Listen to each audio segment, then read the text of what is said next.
All right. You supposed to be the leader, so that means you supposed to be on time and working, just like you want the rest of the people to be doing. And I am working.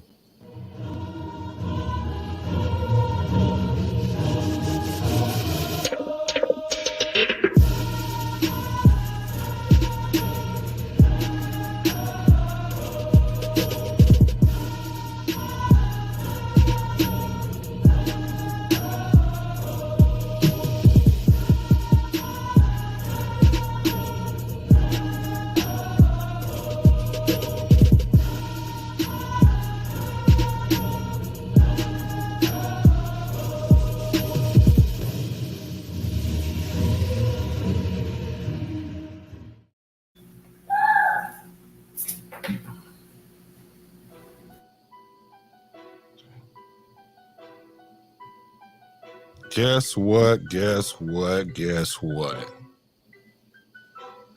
It's your boy Black. We back with another edition of Business Decision Sports, brought to you by the EBA's Black Show. If you see that thumbnail, the Las Vegas Patriots. So we about to get in on these boys right here. Y'all know, if y'all know anything about me, y'all know I am a Raider. I'm not even a Raider fan. I wouldn't even go so far as say I'm a Raider fan because I was born into this. So if y'all gonna decide to come for me, y'all better come with all you got because it's gonna take a whole lot. Happy He got holidays. his glasses on. Happy New Year's from the Four Horsemen. But today you got the Three Amigos. So we gonna do this thing right here because I gotta go in. It probably be a good thing that John ain't here. It might be a good thing he ain't here. I really wish he was here. Because he out of line right now for not being here, unless he on his way to Las Vegas. So what's good with y'all? What's good with the guys? What's good with the guys? What's good with the Up Gang? What's good? What's happening? What's happening? What's going on with Fam Bams? Yes. So who is this saying send him the link? I don't even who is me? We can't see because you must be logged in on Facebook. If you can go to the YouTube channel, help us get more subscribers. We did hit that 1,000 mark. Thank you. We do got to find something else to do because I refuse to do the gritty, and I'm going to tell y'all why later. Because we're going to talk about that boy Ja Morant and them. Because we're going to talk about. We're going to do something. We're going to do something. I'll tell you. Yeah, I have a thing against the gritty now too, since I saw it hit on ice last night in hockey. So I don't want to see that shit. Okay, cool. I'm glad we in concession. I'm glad we in concession with that. So if you in Facebook watching this, please go to YouTube. Let me know who you are. You can get on for sure. But so we still are short. We still are short, by the way, of the 1,200 though. Oh yeah. So y'all help us get to that 1,200. But what we gonna talk about is Derek Carr today. Oh, hold on. Which remind me, let me share this to this Raider group that I'm in because this is dedicated to them for sure. I'm dedicated. I ain't even never dedicated a show, but I'm dedicating this one. I'm gonna wait till somebody else. I'm gonna dedicate this one. So we gonna talk about Derek Carr. We gonna talk about them Raiders. We're going to talk about Ja Morant and them. But before we get to that, we're going to talk about, this just came in. Oh, yeah, this is coming in, right? I want to shout out the Knowles, but this came in. You're going to be able to, I'm going to let you do that in a second. Shout out to Tank. Shout out to Tank Davis in the gym right now. So all them people that was on, I get it. Content creators, you got to go online, follow the trend, whatever. I have a bad time doing that because they be making all these narratives before the stuff played out. And maybe I should just go on and be Blackstradamus, Negrodamus, whoever, and just tell y'all to calm down because I know damn well the fight wasn't going to be in jeopardy. You know, they finally caught up with him. He's going to go to jail. He's going to get out. Andrew Tate, on the other hand, I don't know what's going to happen to him. That just dropped. But shout out to Tank Davis being in that gym, getting ready for that fight. So we're going to get into Tank Davis next week. So shout out to Luka. We want to talk about Luka too. Everybody making him the next it thing, and the nose. So I want to shout them out, but we're gonna start with the nose and let you go in a little bit, Josh. Made it a bit more stressful than it needed to be tonight, but to end the season with a bowl win, 10 wins, first time since 2016. Program on the up and up. Most of the people are coming back. We're still waiting on Jared Verse's announcement after tonight's game. He said he'll make an announcement in the coming days, so we'll see. But they got a lot of people coming in from the portal as well to resupplement the offensive line. Johnny Wilson with a huge night tonight, 8 catches for over 200 yards. Jordan Travis will be on a lot of Heisman shortlists, preseason favorites. Next year, big game tonight, over 400 yards passing. The defense, a little bit to be desired rushing-wise. They let Oklahoma gash them for a few. But can't ask for anything more from that team this year. It was definitely a marked improvement from where they've been the last few seasons. We've heard the chatter about them being like on the way back up, and this goes to show it. They opened the season back there in Orlando against LSU, so they'll be back. They'll be back there in August. You got 8 months. Have a good spring, get some good ball in, and let's get back at it. Because next year, I mean, they're going to be on a lot of top 15 lists early in the season. So, but can't be more stoked about it. Great effort by Oklahoma, but you saw the talent gap there at the end, especially with that pass rush that the Noles can unleash. Yeah, for sure. So shout out to the Noles, the big Seminole, the smooth Seminole. We do got some up gang that's part of that Seminole FSU clan. So shout out to them. And now about Luka, big Luka Crutch. Mister, I'm always at my desk. Luka did what did Luka do? Yeah, 60 points, what? 60 some odd. He had 20 rebounds, and hold on, I'll pull up the exact line. Give me a sec. Like 20 assists and 12 or 10 rebounds, something like that. 60 points, 21 rebounds, 10 assists. All right. Think about that. That's big things right there. Man, that dude, they said he in the best shape ever that he ever been in. And I don't really know what take these dudes so long to get into shape when you know you're going against elite basketball players or football players or baseball players. Why does it take you so long to realize I need to be in top condition to go against these guys? But then I sat back and looked at it from the outside in. If I think I'm him, and remember, we've been calling him Luka the Don for a minute, like the last 2 years. And now he come back in the best shape he ever been, and he finally decided to go ahead and get ready for the season and play. And he's showing everybody right now. Hey, man, he the face of the NBA. That dude right there is serious, bro. He's serious. He's the face of the NBA. That's what you called him? Is that what you just said? Yep. Oh, okay. He is a face of the NBA, I would say, but okay. I'll go with that. I can agree with that. Yep. So Luka coming into the best shape of his life is because now he got some experience going up against Wardell 30 in them. You know what I'm saying? You don't know what it's like to get to the top of the mountain until you still try to climb that mountain.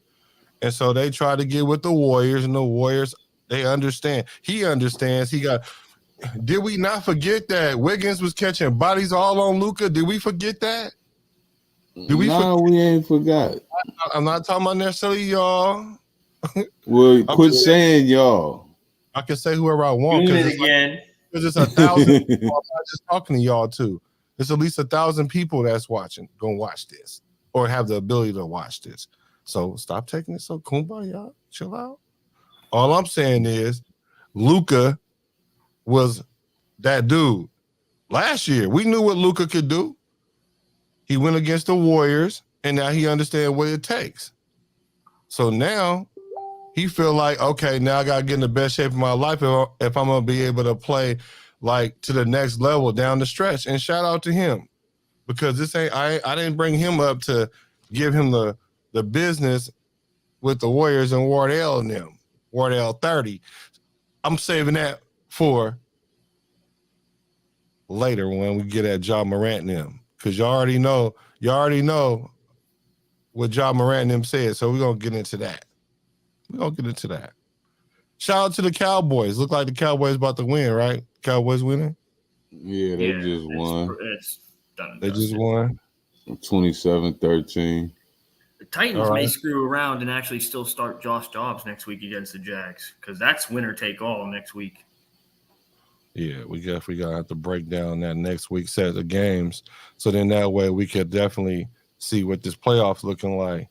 But speaking of playoffs, I'm gonna tell you about a team that ain't going to the playoffs, because we ain't even gonna have our own quarterback because they sent the quarterback home. I just shared this live to the Raider group that I'm in. Now, they do a lot of chirp. I've never seen anything in my life like this. Like, these people, the Raider fan base is so divided, it's crazy, and it's divided with the quarterback, which I can understand. Because I can't understand like how you hate on somebody so much, but he was one of the only reasons why you're still relevant as a team. And then somebody hit the nail on the head and said, it's them Las Vegas Raider fans. And I remember there is a distinct difference between Raider fans that grew up with the Raider way versus this new age Gen Z Raider fan bunch of people. And it's not the age bracket, it's the ideology of it all. Now, I shared that, so I hope they pull up to this, watch this, whatever. As Josh say, this one's for you. A question though, before we go in, I want y'all opinion. I want the people in the chat, y'all opinion. Did the Raiders do Derek Carr dirty? Big Josh. What they're doing right now, it's not a good look, but knowing what is due to come, they're protecting themselves, really. They only gave themselves a 3-day window to get out of this contract extension that was signed this past offseason. 3 days after the Super Bowl, they can cut him, and the dead cap hit will be just over $5 million. But if he were to play and get hurt, now that they're totally done and they essentially have nothing to play for, so to speak, if he gets hurt due to an injury, his contract becomes for next year becomes fully guaranteed. They don't have that option to be able to cut him and get the dead cap hit. So it's weird how they structured the contract, but to potentially save themselves and get in the market for whether that be drafting a quarterback in the first or second round, or maybe going after certain free agents that I've heard bantied about. There's been a couple of names that I've seen. Don't know. I think Derek Carr has given his heart and his soul to that damn franchise, though. It sucks. It's a terrible way to go out. And he was looking forward to playing, like, not even just this year, but the next 5-6 years with DA and rekindling that Fresno State connection. He was excited this summer. It's just it's sad that it's sad. You hate certain quarterbacks you see and you look at him and you go, you look at Big Ben, that's a Steeler quarterback right there. You look at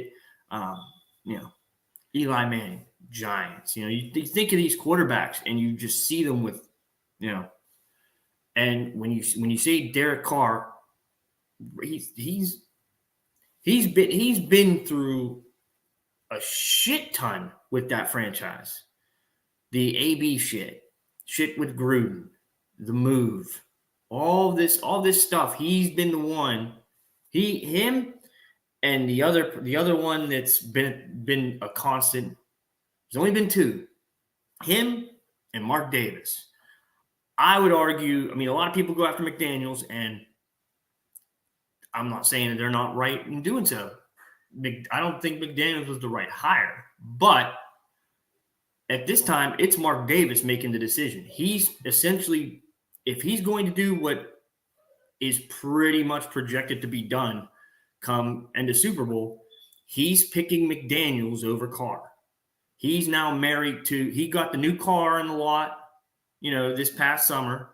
He's been driving his old trusty one he's had for 8-9 years now. But now it's time. He's got to get rid of one of them because the price of gas is going up. So you got to get rid of one of them. Do you get rid of the shiny new toy, or do you get rid of the old reliable? And not saying that Derek Carr's been the most reliable quarterback, but he absolutely has. It looks like he's taking the new shiny toy, and he's been sold a message from the GM and McDaniels that this can be the Patriot way can become the Raider way, the new Raider way, so to speak. He's been sold he's been sold a he's been sold. I'm glad you said that. He's been sold that the Raider way could be the Patriot way. That when I said earlier about the Raider fans, like pre-Vegas, they announced that they was going to Vegas, I'm talking about the Raiders from the 80s, 90s, 2000, 20, I won't say 20. Encompassing all of LA and Oakland. I'm saying all of that, going through all of that. There's a difference. We hated the Buccaneers. We hated the Patriots. The Tuck rule. We hate the Buccaneers too, but we hate the Patriots. Straight up. And now we all of a sudden adopt. Y'all see the thumbnail? Y'all see the thumbnail? What's the where the thumbnail at? Y'all see this thumbnail? It's a Patriot way. We doing the Patriot way. The Las Vegas Patriots. That's what we is now. That's what we own. So all right, whatever.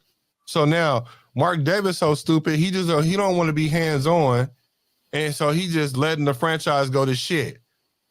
Like, we got one of the most prestigious franchises in football making no money. Not to knock my boys' team, they ain't won as long as we have, but they stay relevant every year. Granted, they go to the playoffs series so often. They went through the Romo, never no playoffs in the whole shit, but they still stay relevant. They still getting breaded. They getting breaded. We ain't getting no money. We ain't getting no new stadium. We leasing the stadium that in about, and I said this before they went there, but since they went to the playoff last year, it kind of buy them like 2 or 3 more extra years. About 5-6 years, they're going to be playing in, I don't know where they're going to be playing at, but they're going to bring another team up in there. Raiders going to be playing somewhere in, I don't know, they're going to be in Mexico. Probably. There we go. There we go. You gonna send them all the way to Mexico, bro? So no, they want to stick a team out down there. Send those lost Vegas Patriots. Send them Las Vegas Patriots. That's what we do. So, hey, but Josh, my question though was, did they do my boy Derek Carr wrong? They sent the boy home talking about we don't want him to be a distraction. That's a distraction within itself. Matter of fact, you've been a whole distraction this whole year. But ever since Mark Davis came out and said, hey, maybe y'all, hey, cool down because he's going to be our coach regardless, then y'all start looking around for somebody to blame. Was like, oh, Derek Carr. He got the most interceptions this year. What year did Derek Carr ever have that? But y'all can't say it's because of Josh McDaniels. He tied with Dak. He tied with Dak? Oh, so Dak that ain't threw even a 2 good metric. interceptions tonight. That ain't even a good metric to use He threw 2 interceptions tonight. Shit. But Carr was like 11th in passing yard. And don't act like him and Devontae Adams wasn't clicking. It was some stupid play calls. But y'all want to sit here and since y'all can't blame the owner that looked goofy as hell, and y'all don't want to blame McDummy because he looked goofy as hell, we're gonna have a whole goofy ass looking franchise, especially when they let Carr go. So my question was, do you think they did Carr dirty? Yes or no? In terms of making him the scapegoat, that's dirty. Because, like I said, I'm talking about everything. I'm talking about everything. If you balled it all up and you mixed it and put it in a drink and you sipped it as a drink, would you say, ooh, that drink was dirty? Or, ooh, I can understand why they could be Jägermeister, he's cool with a Jaeger bomb. I'm just saying, do you think overall how they did Derek Carr, did they do him dirty? No. Okay, I'm glad you said why. that. Yeah, go ahead with that. Because he allowed for this little crack in the door. He allowed it to slide through this 3-day window that they have to get out and to get out dirt cheap. He allowed it. He's got his guaranteed money that he's got, but they've got that little sliver of an out clause, that 3-day window, and they're going to absolutely take that. Okay. That's which is their right. That's their right. But so correct. How is that? So how is that? It's a business. How does that? Business. I'm not talking about that part. That they can exercise whatever option they choose to. Actually, I'm not even mad at them for saying we ain't gonna put him out there to get hurt. I get it. I ain't tripping on that part. That makes sense. That's a good business decision. Yes. I get that part. Mm-hmm. But what about we don't want him to be a distraction, which is a lie. Anytime when a job want to get rid of you, they'd be like, well, we're going to send you home, so you don't be infecting everybody else because we can ready to fire your ass. So you don't believe the report that he volunteered? Come on, man. Bro, you got to learn to read between the lines. Of course, they're going to say he volunteered. He going to say, they're going to say whatever. They're going to say that. This shouldn't even be. This is his own brother putting that out there, though. I don't care if his mama come out and say it. Okay. I don't care. It's not. That's how he want to play it out. That's how he want to project it. Fine. He can take all the responsibility for saying, "Oh, okay." Let's even assume he's being a poor sport and pouting about it. Let's just even assume that. You don't think all the shit that the Raider franchise put him through and how this franchise is treating him, that I would want to go take my ball home too and say, fuck these niggas? Like, for real. That's why I said this long ago before y'all heard it on any other podcast. Derek Carr, go to the Niners, win a Super Bowl instantly, and y'all gonna be salty as hell, and I ain't fucking with y'all no more. I already wasn't fucking with the Raiders when they went to Las Vegas, but I was like, one of my longtime Raider people was like, well, you got to stick with him, ride with him. I'm like, man, that don't even make sense. Imagine you had a girl. Y'all grew up in Oakland. Y'all even have a kid and all that. Then she decides to leave you and go to LA.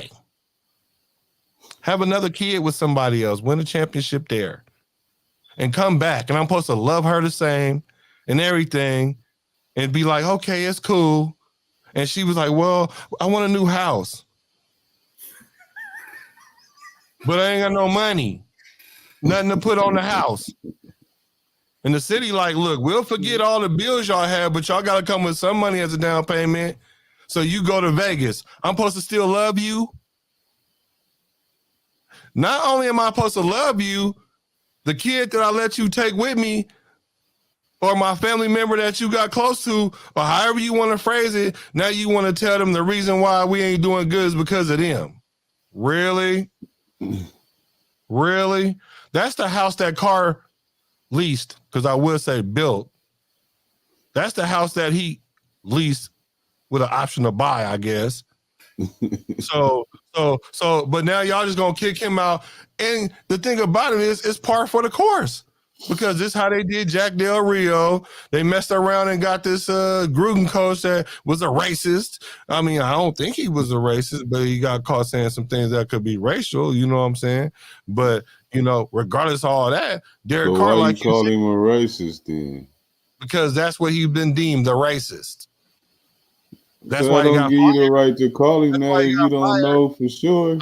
Well, look, it could be my opinion. My opinion is that he got fired. No, this is a fact. He got fired for racial remarks. Now, how about that? You right. We hired a coach the second time around. You know what I'm saying? And then he got fired. You right, Crutch. He ain't racist. He got fired for getting caught saying some questionably racist remarks. You know what I'm saying? So he got fired for that. Is that a fact? So Carr kept them through that. Took our sorry asses to the playoffs last year, but we forgot. Come on, man. I guess you already know my answer if they thought that they did Carr dirty. Yeah, well, my answer is yeah. Big Cat. What's your answer? Hey, man. They left Carr out there to dry, bro. And that ain't cool, man. Because I've been saying from Jump Street, Carr is not the problem. So, and like you just said, man, he been the only relevant thing since y'all start getting rid of people. You started with getting rid of Khalil Mack, which you shouldn't have never got rid of him. Then you start getting rid of her. You got rid of your boy, the receiver. What's his name? Crabtree. He just left us. Crabtree. No, you talking about Amari Cooper. Yeah, didn't they have Amari Cooper too? Yeah, they had everybody, and they started kicking them out the building because of your boy John Gruden. Then he went and got AB. Even though he did get rid of all the brothers, all the thugs. I ain't saying that he was racist. He got fired for making racist. I'm just saying he ain't racist. I'm just saying he got fired for racial comments. You know what I'm saying? He did get rid of all the thugs on the team, though. I'm just saying. You know what I'm saying? That's all. So yeah, Josh, you're right. So I'm back. Crutch, do you think they did Carr wrong? Yeah, man, they definitely did him wrong. They definitely did him wrong. But I mean, shit, it ain't the Al Davis way because Al Davis wasn't here. So I don't know who to blame. Mark just took what Al used to do with coaches, and he's now doing it with players. That ain't good. It's not. That ain't good. Not at all. What you mean by that? Well, you know how Al would just cut ties with coaches at the drop of a dime. Well, but he would stay loyal to the Raiders. What's the saying? And I saw this on Hard Knocks. Once a Raider, always a Raider. Always a Raider. But that's some bullshit that these new Las Vegas Raider fans, that ain't what that mean. That ain't what that mean. That ain't what that mean no more. But what I'm saying, but again, I'm just putting this back to, Yeah, I got you. So it's you see the fundamental. It's a fundamental change with ownership.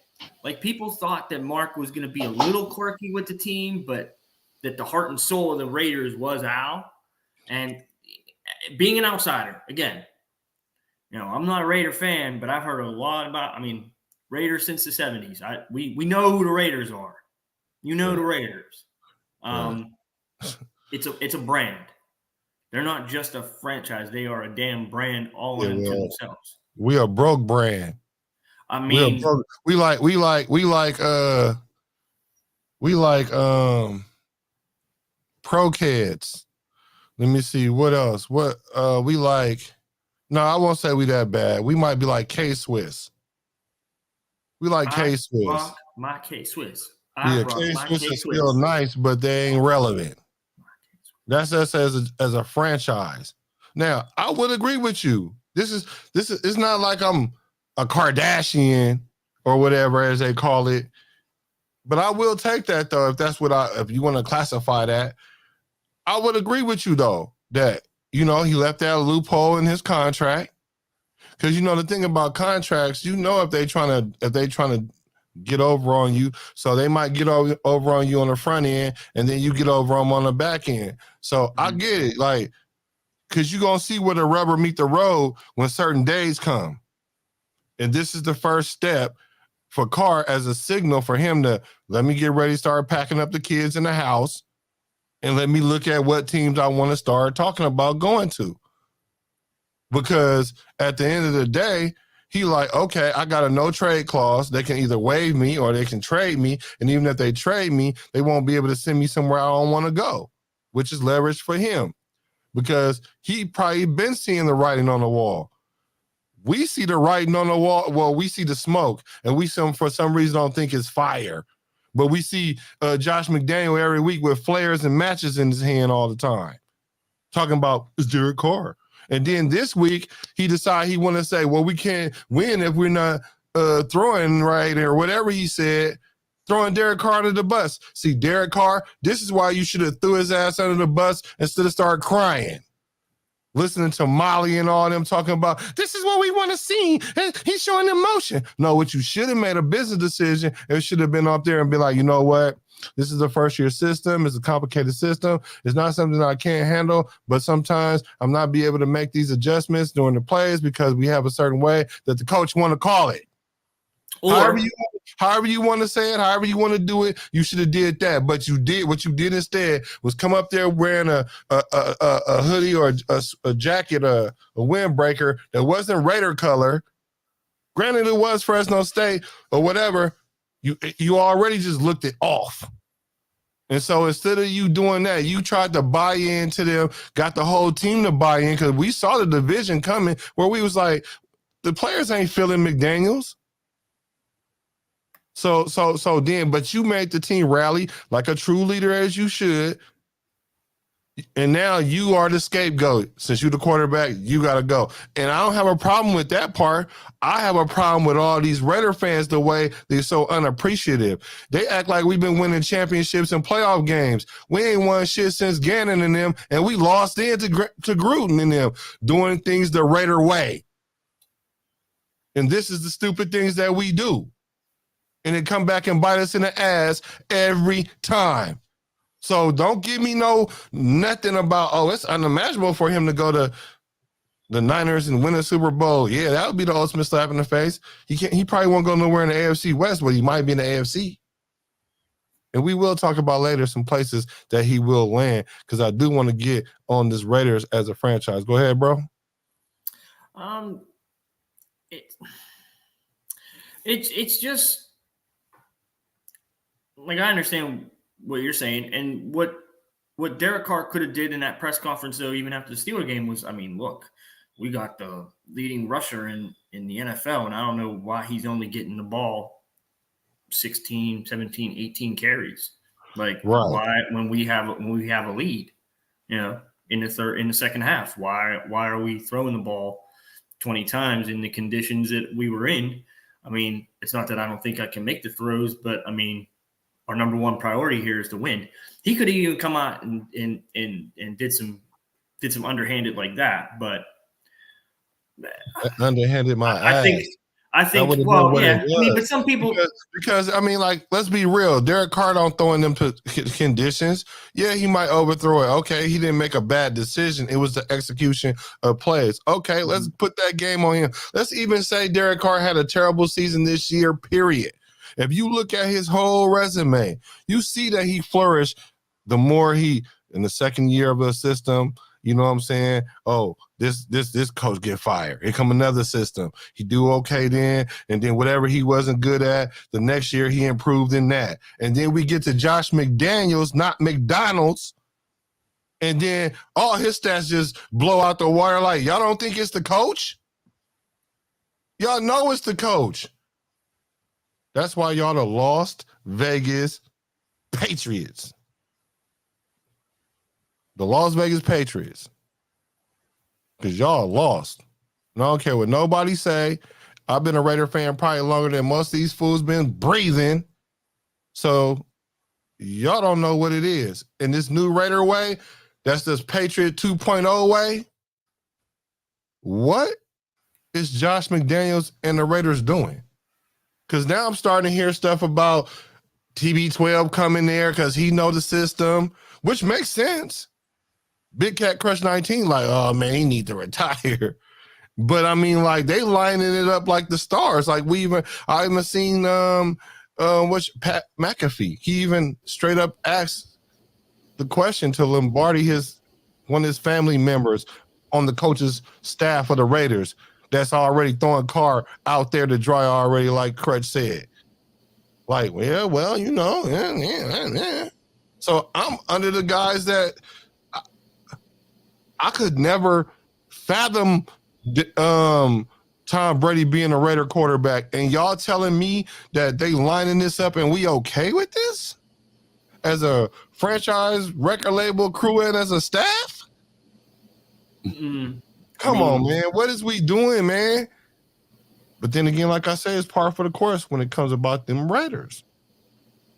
The other two names that know this, the other two names that know the system that will be free agents this year, Jimmy Garoppolo and Jacoby Brissett.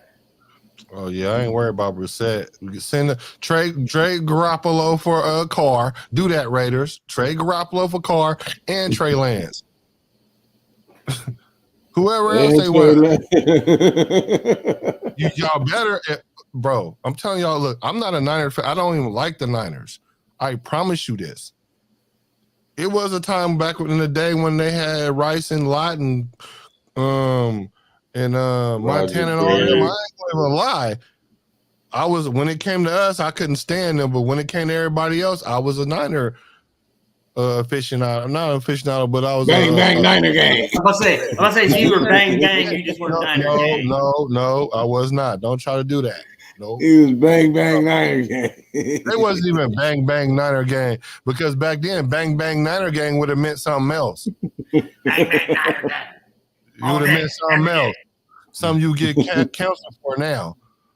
But if Derek Carr go to the Niners, I'm for sure gonna get me a white California. I only want to call him the San Francisco for now, because they ain't even from San Francisco. They know this is almost blasphemous when I'm about to say.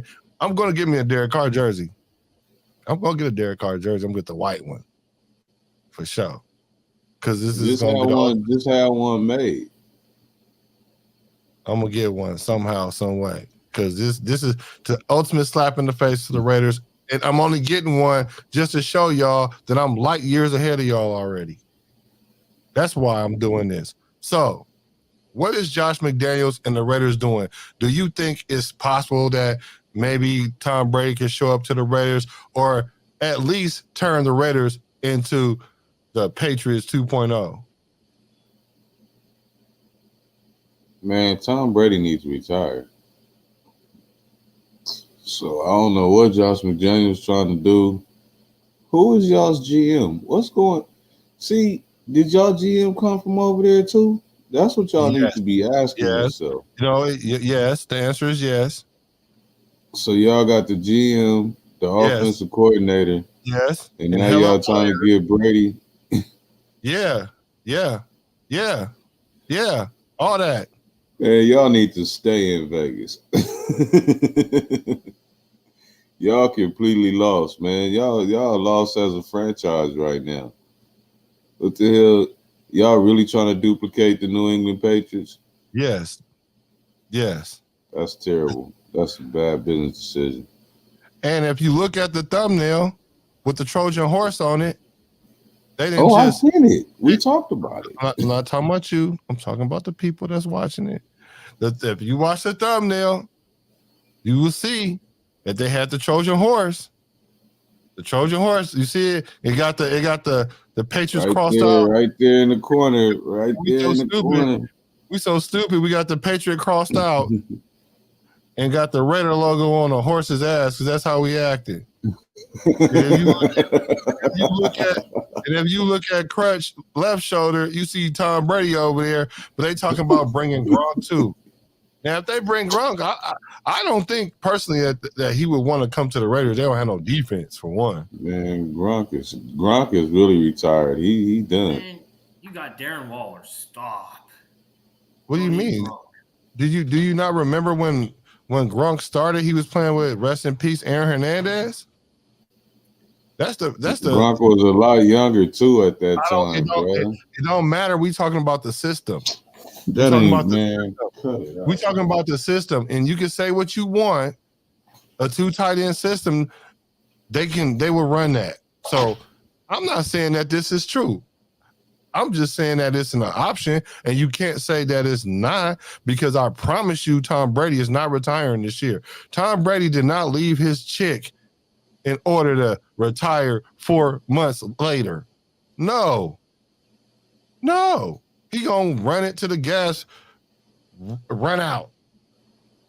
And what he is gonna do is he gonna keep playing as long as they allow you not to hit him. And as long as he continue to get the ball out as one of the quickest quarterbacks in the league, he's gonna keep playing. He's gonna play at least one more year. Yeah, I think he's not wanting to go out the way that they're going out this year and looking in Tampa. I would just say, I would imagine if he were to come to the Raiders, there would be a huge investment yet again in the offensive line in the offseason.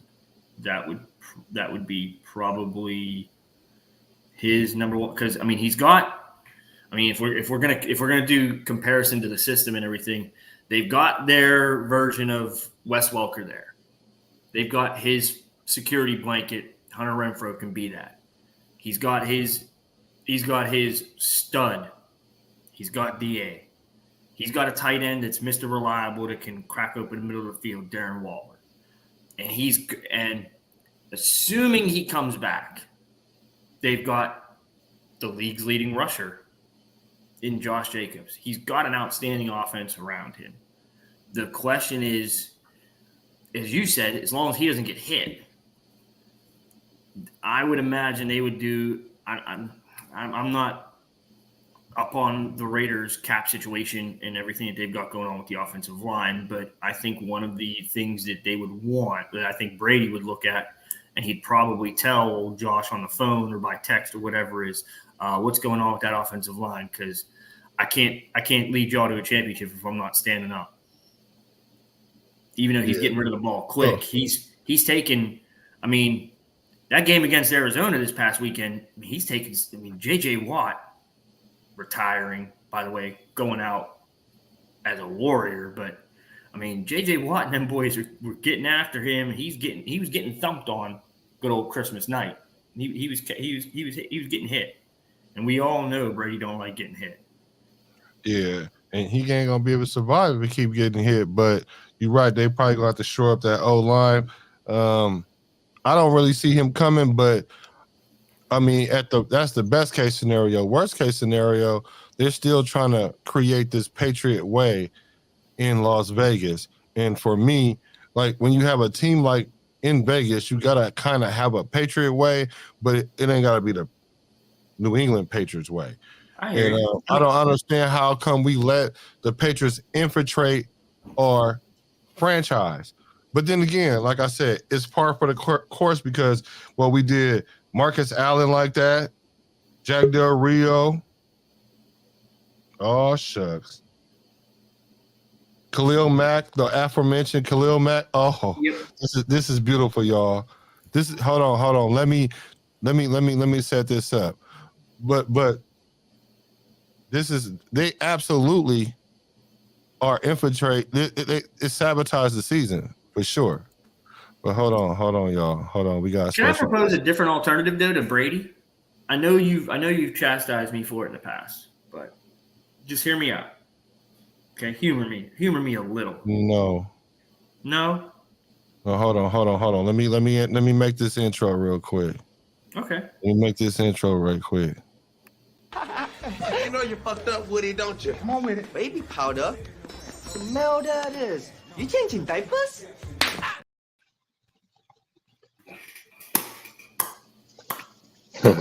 Oh, yes! I'm back.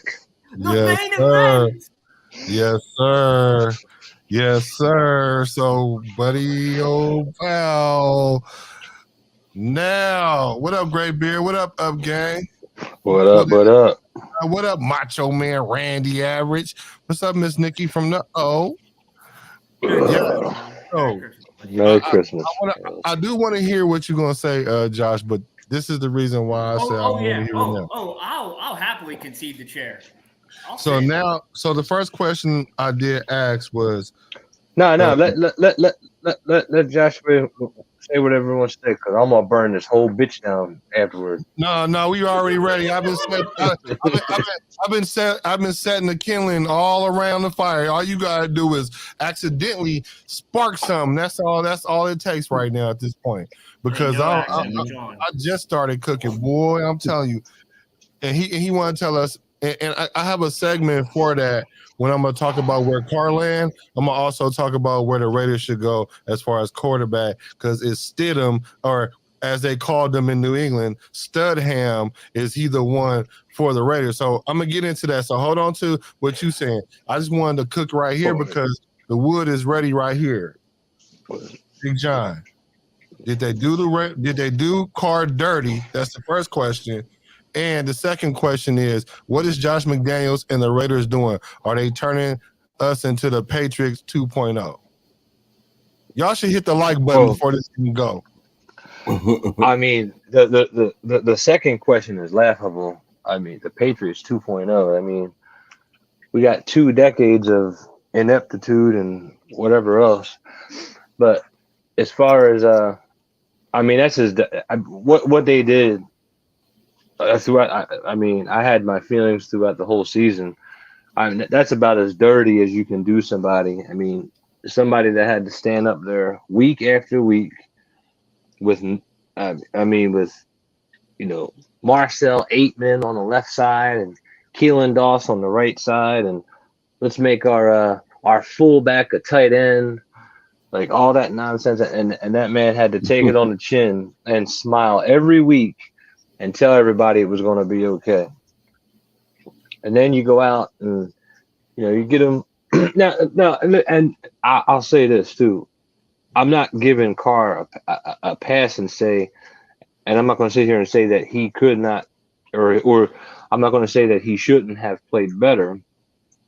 But that being said, I think no matter what he did, I think it was doomed to fail from the get-go. I mean, I can point to countless examples of the just absolute nonsense that I've seen throughout the season, including the last game. I mean, and out here in the Bay, we call that backdoor. He got backdoored, aka sabotage. Backdoored. I mean, give me some logic as to why you're playing a team. You're playing a team that's got a quarterback on their roster for 24 hours. You get a lead, and I get leaning on the run, but let's keep in mind that Josh Jacobs had touched the ball about 90 times the previous 2 weeks. He's coming off a 3 days rest. You get a 2-touchdown lead coming out of halftime, and you run the ball. I'm sorry, not run. You pass the ball 6 times, 5 of which didn't go further than 5 yards past the line of scrimmage. I mean, I understand playing conservative and holding the lead, but you got no business playing with playing around with teams like that. I mean, and that's just where we are in the second part of the season. But I thought this was, I thought this was doomed from the start.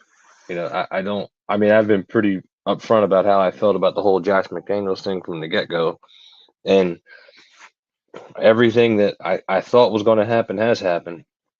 This dude is a joke. We have an owner who has no football sense, who, matter of fact, was kept away from the team when his father was alive because he's an idiot, and he just, he fell into the team because his dad got old and died. and not to say that Al Davis, didn't do things a little on the nuttier side towards the tail end of his, running the team, towards the tail end of his life. But this whole thing is just, it's, I mean, pointing the finger at a guy where for 10 years before, I mean, we were bad when he was still playing Pop Warner football. Literally. He was in Pop Warner football when we were bad. So to say that he's the problem when he's literally had a handful of years where he's had a competent offense around him is just ridiculous. I'm not saying that he's going to go out and pull a Matt Stafford and win a Super Bowl wherever he goes or anything like that. But to give a quarterback an accurate measuring stick of what they are, you gotta have the pieces around them. You just have to. And we've been incomplete on either side of the ball, more so on defense, but on either side of the ball the entire time, with the exception of maybe 2 years, maybe 3, which he was a Pro Bowler, by the way. And it's just you can't win giving up 26 points a game over his career. You can't win being last in creating turnovers. No quarterback can survive that. I don't care who you are. You can't. You just can't. And you cannot. And nobody can show me one that has. We're doomed, man. We're gonna, because we can't keep going through coaches every 2 years. So we're gonna have to see this through, and we're just gonna have to be, continue to be the laughing stock of the the laughing stock of the NFL. We were once an iconic franchise, and now we're not even in the same sentence as the Cleveland Browns and the Detroit Lions. And we broke. I wouldn't say we're broke. I mean, there's tons of. I mean, we were broke in Oakland. I don't know. I wouldn't say we were broke now, but but that doesn't. But either way, broke or not, I mean, even if they do have money, it does. Just because you have money doesn't mean that you spend it right. Oh, does the Raiders have a history of spending money terribly? They've always had it. Okay. Yeah, I mean, they've always had a history of spending money, but it just doesn't get spent right. So let's assume that they were saying that the Raiders is worth $500 million in Oakland. Let's say they worth $1.5 billion in 1.9. 1.9. Well, okay. no, I'm sorry. That's Davis's value. I'm sorry. Give me a sec. I'll give you the latest because they just released. I think they're the ninth highest franchise in the NFL. They're the 9th highest franchise in the NFL? Yeah, valued, yeah. Oh, if that's the case, then I'm going to apologize. And if that's the case, that's even more hurtful because I mean, y'all got all this money and we just mismanaging it because that's what we did this offseason. According to Forbes, as of August of this year, the team value is $5.1 billion. Wow. Yeah. Okay, so they were $5 billion. That's a substantial jump from where they were, right? And that's thanks to the what number? Things. And what number does that put them? Does it say that? I'm pretty sure it's 9. Yeah, give me a sec here. I'll pull it up. Okay. Yeah. So, and we have a bad history of spending money. And like Devontae Adams is going to be disgruntled because he's not going to. Can you blame him? I can't blame him at all. He's going to go crazy next year. He's going to be like Randy Moss. He's going to be just like Randy Moss. And I think they say all the right things now, but I don't think they're going to re-sign Josh Jacobs either. That's stupid if they don't do that. At least franchise tag him so he can be mad all next year too. They're not going to do that because they don't value the running back position at $12 million. Not going to happen. I can't remember if you saw my text after the game Saturday. I can understand you still being a little upset on how that game turned out and whatnot. I'll blame you. But the comments that Jacobs made after the game like standing there in that locker room that I saw, even just reading it, you can read it and think one thing, but look at his face and the way he looked, that does not look like a man that is even entertaining in his own mind right now coming back. Like, he looked legit just over and done with it, and he was like, Yeah.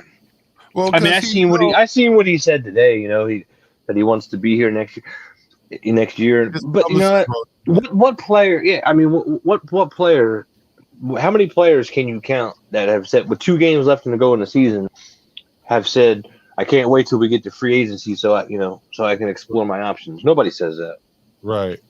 But his truest emotion came out after the game, and just after they announced what they was doing to Carr. A lot of them players know Carr is the heart of that team, and you just ripped the heart out of the team. Look at the lumps the guy had to take for a decade, man.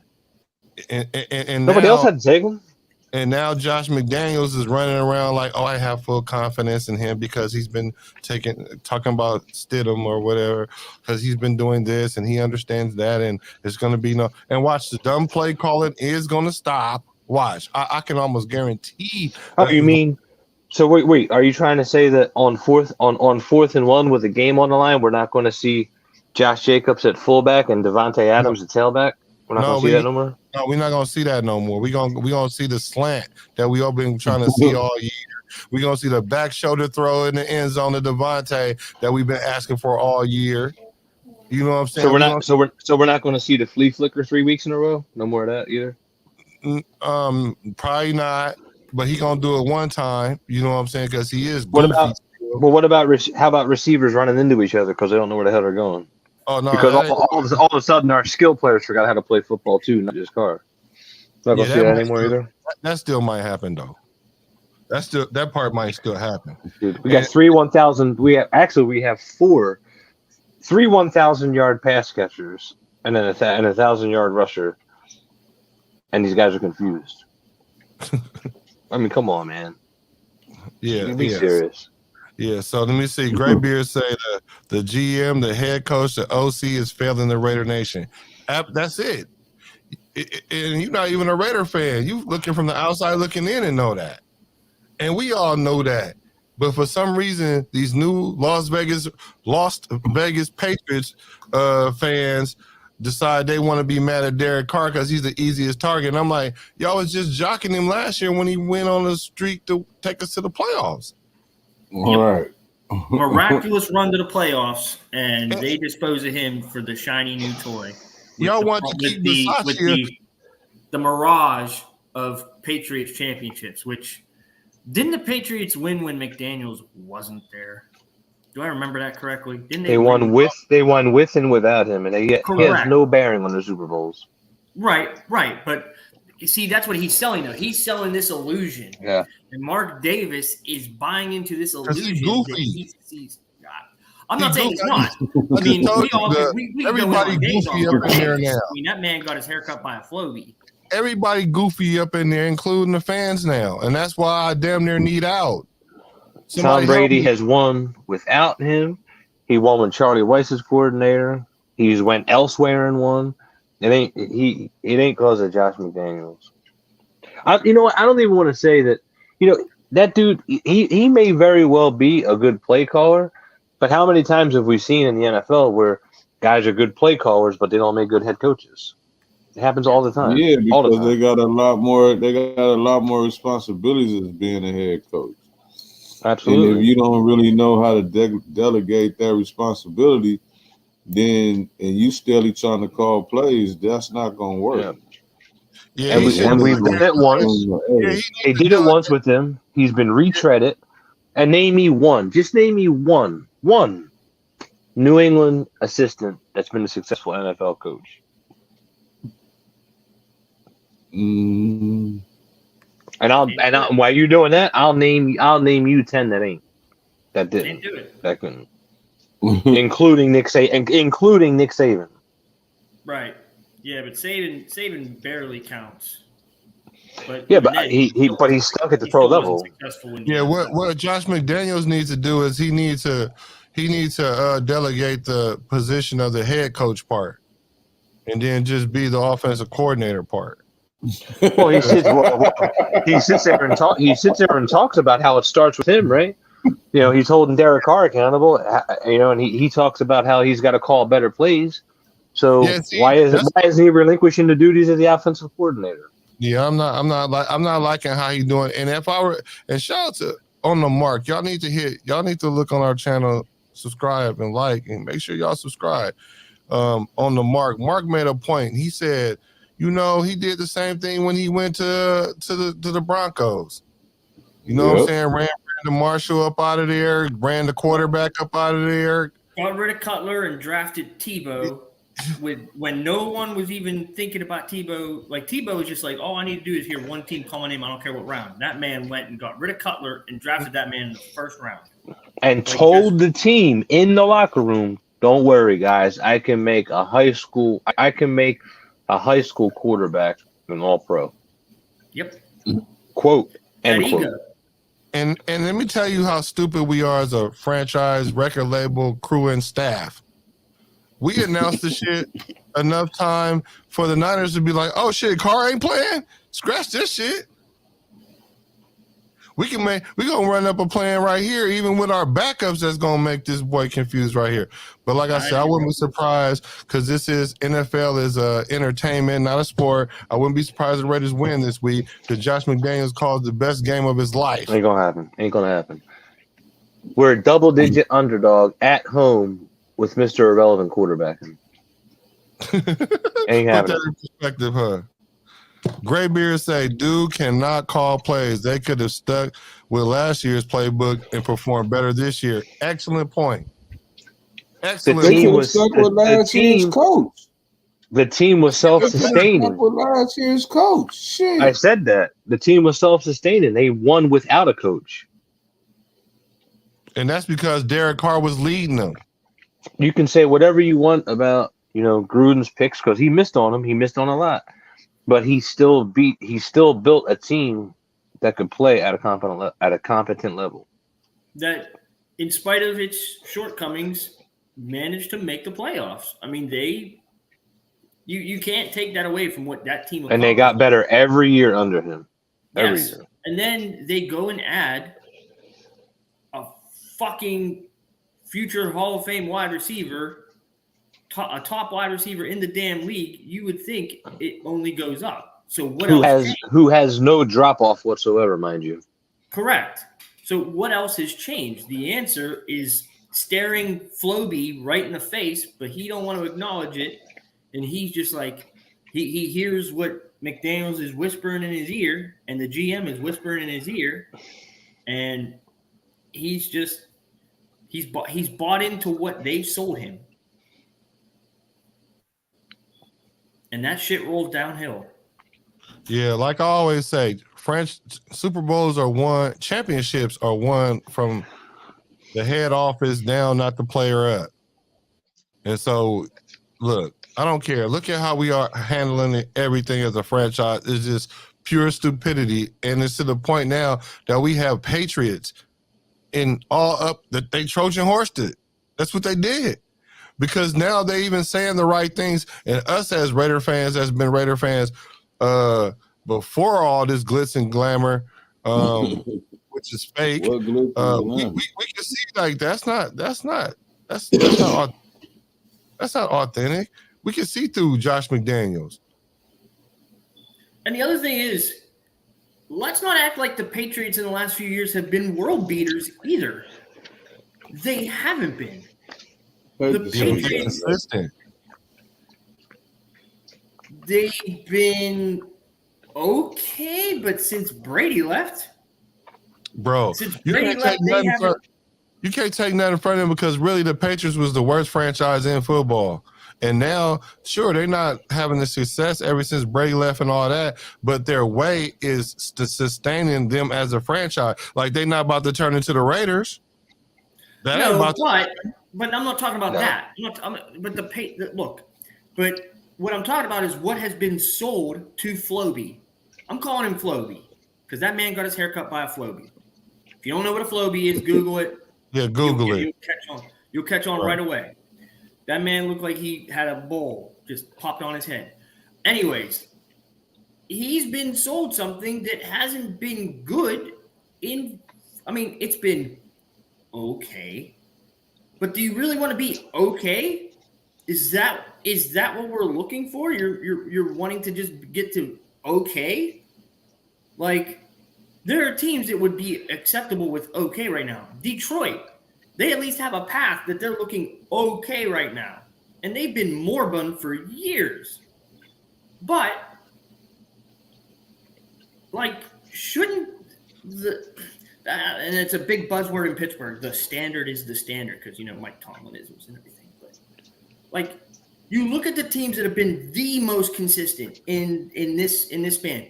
You have a model right in front of you in your own division. I know there's a hatred there. I know you hate all things Chiefs. I get that. But there is a model there that works. It has worked. And they're not doing anything like that. Now, granted, Andy Reid is kind of he's a unicorn. He's a bit of a freak, okay? But he's a sustainable, successful head coach. He came to them with a winning track record. Granted, he didn't win a Super Bowl, but he had a history where he said, look, I took Philadelphia to 4 straight NFC championships. I won all these division titles. McDaniels doesn't have that. McDaniels didn't have that on his resume. You need someone coming in there with a resume that pops and says, I'm that guy. You know who got a solid head coach? Look at them. You know who got a solid head coach in the offseason and fucking have been knocking it out the park? The goddamn Jacksonville Jaguars. They fucked it up last year. They fucked it up last year, and by not through their own fault, but through Urban Meyer's own dumb shit, they were able to get a second chance at it this year, and they hit it with Doug Peterson. Oh, man. Peterson goes down there, and what does he do? That's a guy with stuff on his resume that says, bam, look at me. I've done this. I've got a track record. It ain't even about that, Josh, though, really. Like, from the outside looking in to run a franchise, I get what you're saying, and that's true and all. But it takes a special kind of coach to coach the Raiders. Because we so inept in so many areas, what we try to do, like Vegas is almost perfect, because what happened is we try to hit a championship like a slot machine. Or we go in there and put all the money on black and hit the roulette wheel. You know what I'm saying? That's how we actually are as a franchise. So we need a coach that kind of, you know what I'm saying, not atypical. Like Andy Reid and them, we could never be able to take their model. That would just be un-Raider-like, even if it worked. Just like it's un-Raider-like to take on the business model of the franchise that's called the New England Patriots. Like, that shit is bullshit. That's what... Right, and that's you know what? That's why why I go back to Gruden. Like I said, I mean, I don't give him a pass on everything he did there, but one thing he did, he ran the franchise the way it needed. He needed to hit on more picks, yes. However, he ran the franchise how it needed to be run. Yeah, and now we got totally the opposite. So it's not going to end good. Even if Tom Brady was to come to the Raiders and they win a Super Bowl, that's going to be fool's gold too, because we're not going to win another championship for like. We ain't going to win nothing with Tom Brady, man. No, I don't think so either. But I'm just saying that's the narrative that's out there. So he can't connect with 2 1A receivers in Tampa, where he's already won and he has a chemistry with. It ain't going to happen here. Ain't happening. Yeah, I know it ain't, but that's the narrative that it's all lining up to look like. But now, so the question is, what's a good place for the 3-time Pro Bowler, MVP vote getting garbage, as they was calling it in our group? There'll be a nice market for him.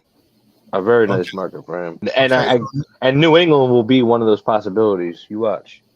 Okay. So you know where else, Mike? That I think he would thrive? I'm putting this out in the universe right now. I know there's a lot of talk going on. I mean, they're in the playoff picture and everything right now. I'm trying to make it happen. I want to see Derek Carr in Miami. Yeah, that's a good. I could go with that. I could see that for sure. Miami. Tyreek and Waddle. Oh, good I was night. gonna say that. I was gonna say that later on when we talk about Tua, but I think that He's gonna have a being lot of. He's gonna have a lot of places to pick He's from good. He's for sure. especially for those that are like middling first round. That may. I mean, because Houston's gonna draft a quarterback. They're gonna have their pick of Stroud or whomever they're gonna end up taking, and that they're gonna be just handed the keys to the franchise. Bryce he Young, ain't all going that there. stuff. Those guys, yeah, he's not going to Houston. I don't think he'll. I mean, Indy's a possibility too.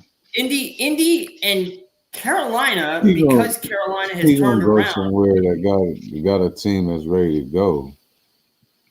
Indy has it. They have a good defense. Yeah, Indy, and Carolina's shown a lot of fight. Indy, You know, you guys are saying Indy? Indy. No, I'm Indy's just one saying. of Is the that what worst. they said? Is that what y'all just said? Indy? That's what Indy, John Yes, said. I Carolina did. are That's what I options. said. Yeah, Okay. yeah. My number Tampa one would option and is Tampa Cody. would be a possibility if Brady decides to retire. There's a lot of places. Yes. The two big options on my list, I mean, the 49er situation has to play out. We'll see what they do with Purdy and Trey Lance and all that. If we rule the 49ers out, that whole thing coming together, the top two teams on my list would be Miami and Tampa. If Brady don't go back to Tampa, you're telling me I could throw to Evans and Godwin and I've got Fournette in the backfield? Yeah. Okay. Or I can go to Miami, young defense down there, a young, solid head coach who does not give a shit about outside opinion. And I've got freaking Tyreek Hill and Jalen Waddle. Okay. Those are top two on the list, taking San Francisco out of the equation. Because it depends on how San Francisco goes this playoff run. As much as I hate San Francisco, I would absolutely love for Carr to go there and stick it to the Raiders. Exactly. And that's why I said what I said. Not because I like the Niners and their team. That lines up just perfectly the way we do bullshit as a crew, record label, and staff as an organization known as the Raiders. High-Low says send him to the Jets. Let him thrive in his favorite weather. Yeah, you know what? I don't know if you're being funny or not, but a lot of people are saying that, Jets is one of them teams that I said is upcoming. I don't think Carr's a cold weather quarterback, but at the same time, I knew if he played up there for 2 years, he'll adjust just fine. Like he'll be okay. He played at Fresno, dude. It ain't warm there. Yeah, it's not like he never really had a time. He never got to mature because we stunted him as a quarterback. Like he held the whole franchise down as far as character and the whole nine, and he didn't play too bad. Barring that, I was looking at a stat today that was like, we're ranked number 30th in sacks. That's the strength of our defense, and it's ranked 30th. And people would say, well, if your boy got more sacks and then he got 4.5 or whatever, even if he would have got 5 more sacks, we would have only moved up 2 teams.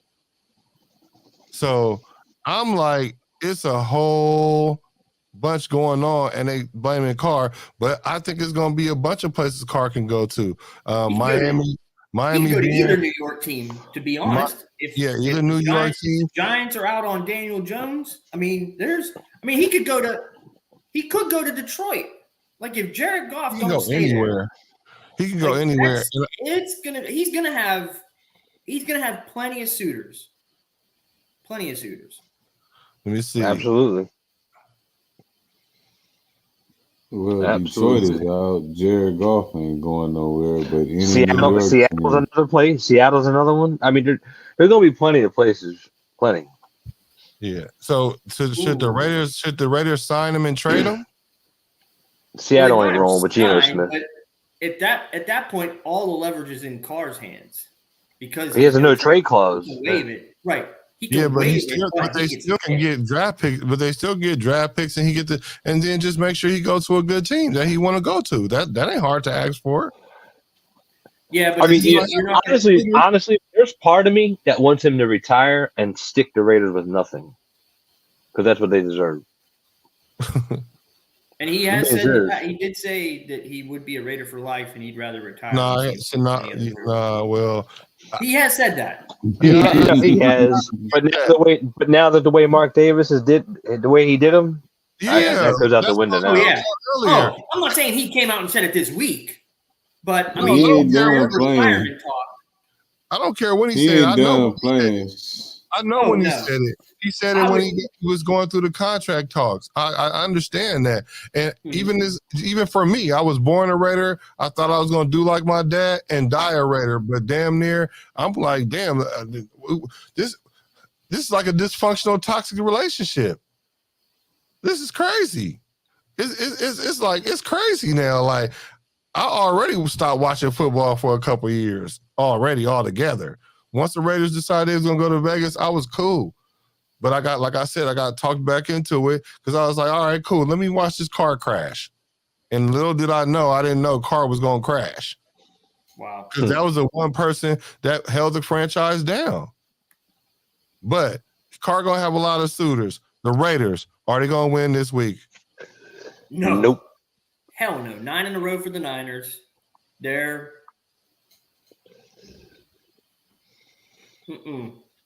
nope. Okay. I don't think they were going to. I don't think they were going to beat them even if Carr was. I mean, that's the way we call a football game. That San Francisco defense is the truth, man. Yeah, the defense is the truth. I think we might have a chance though. I thought we had a chance. I thought we had a chance against New Orleans too. No, I thought we had a chance against a lot of games. But yeah. I mean, we already broke the NFL record for 7+ point leads, and the season's not even over yet. Might as well add to it. Try and get another one in there. Broke the NFL record halfway through the season, almost halfway, a little bit past the halfway point. That's embarrassing, man. Embarrassing. So how was y'all Christmas? Can't complain. Expensive.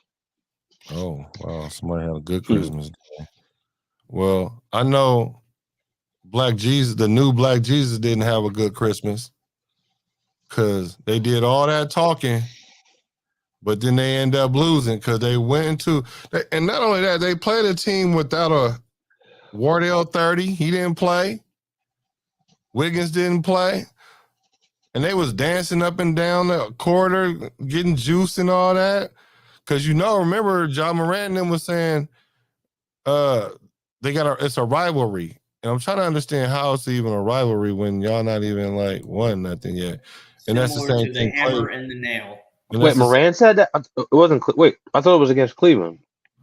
Who? I thought that's who Draymond was. Weren't they talking about the Cavs? Wasn't he talking about the Cavs when Draymond was kind of tearing into them? No, he was talking about Memphis. Said that it's a rivalry with Golden State. Yeah. He put that in the universe and a rivalry like hammer and nail. Right. And so then they started tweeting. He was talking about, I'm on your block. I took notes for this one. Hold on. He was talking about, we're going to be on your block. And so remember, Ja Morant did say that they would have won last year had he not got injured. So Wardell 30 was out. And I don't know if they would have won, but they would have gone further. They do have a good team. They wouldn't have won that series. No, I'm not saying this. I don't know about. They would have looked a lot better. Yeah, they might have won one more game, maybe. But they wouldn't have won the series like he's saying. They're like, if it was, whatever. So the Warriors won. We had 2 players out. What's the excuse for that? And what kind of fueled all that, I keep telling y'all what y'all better stop doing to these Warriors. I don't like saying this unless it's true, that you're not going to be able to get the insight at another podcast like you would right here, because I'm right here and I understand the culture because I am the culture. Y'all should listen to me. Things that y'all should stop doing to the Warriors. Like Ja Morant trying to be funny. Talking about, they asked him the little setup question. So who do you have to, who do you think you got to run through? There was nobody in the West. He said the Celtics, trying to be funny. Trying to be funny. talk about the Celtics. How you know you already know. How you even know you're going to make it that far? You know you better have said the Warriors and gave them their respect. But you chose not to. So, I remember I said something about this a little while back. And you said something too, Josh, about barring injury. So I want to get your ideas about that because Wardell 30 did get injured. But check this out, and we're going to respond to this. So I said he was going to get about what? 1,400 yards, 1,500 yards? Because how many he had last year? 1,900? 20% drop off, you'd be about 1,300.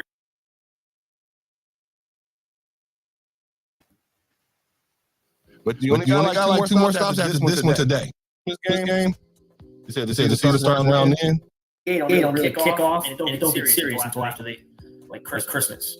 Then it gets serious, pushing towards the trade deadline, and then after the deadline and the playoffs. They're fine. They're fine right now. They've lost games on the road. Big deal. They'll come playoff time. I bet they aren't. I bet they don't go winless on the road. They'll be fine. Everybody just needs to RELAX. You know what? I'm glad you said what you just said, bro. I'm glad you said what you just said. Let me tell y'all 4 things that he needs to stop doing, and the NBA in general. Mm-hmm. But you said that. But you just made a statement about what you say? Christmas game. You said the season starts around then. Christmas is when it ramps up, and people get serious about the NBA, and the teams even get serious because the Christmas. If you're one of the teams that's on Christmas Day, that's like a big deal, and from there it's go time. It picks up. You see, it's a lot different watching games in October and November.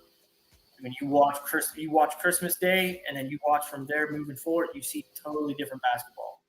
Yeah, that's almost the halfway point. Right. So I'll be right. Bay, we don't have a bandwagon. We don't do bandwagons out here. The bandwagons get blipped out here and bipped. So what we got is BART, the Bay Area Rapid Transit. It goes from the North Bay to the South Bay. It has limited stops. I'm telling y'all right now, this BART train has limited stops. Today is the first stop. Today. If y'all don't see what's going on with the Warriors, I can understand you don't, because you might be the casual fan looking from it from the outside in, just happen to like the Warriors now that they didn't got good and now you kind of don't like them. You can get back on the BART train. But you only got like 2 more stops after this one today, because we seen Mr. Wardell 30 went for 47, and he's leading the team. Now, y'all know if he click in early, then the rest of the team gonna ride. Now, the second stop, what you just mentioned, is that Christmas Day game. Y'all can watch the game. Y'all can root for whoever. And when the Warriors do what they do that game, you can decide to get on right there. But if you don't get on right there, it's only 1 more stop left. And that's the All-Star break. That's the last chance. That's the last chance I'm gonna give y'all. It usually should be the Christmas, but the All-Star.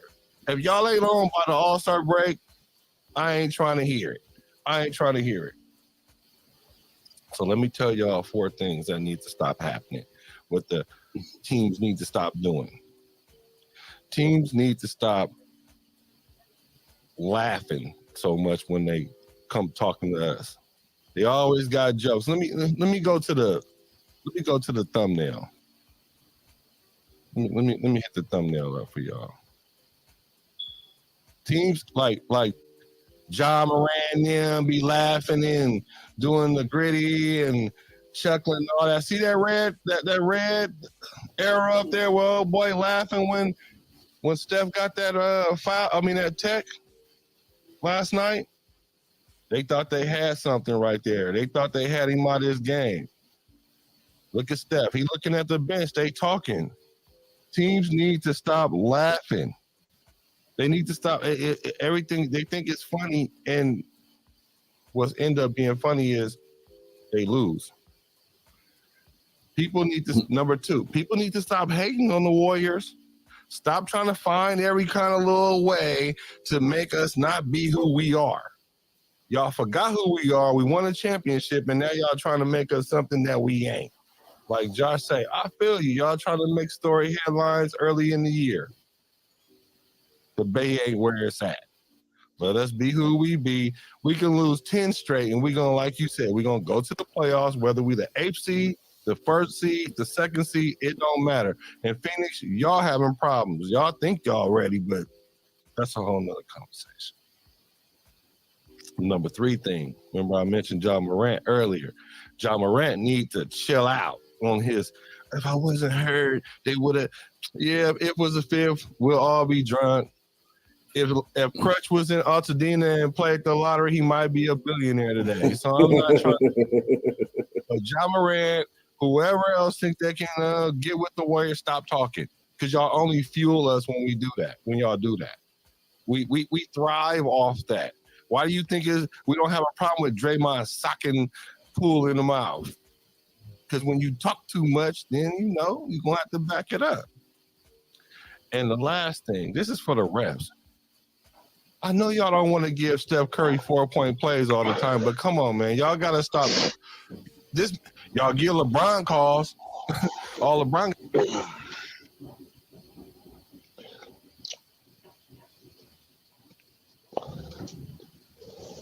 So is our BART train conductor going to announce that the train is leaving the station from the second stop?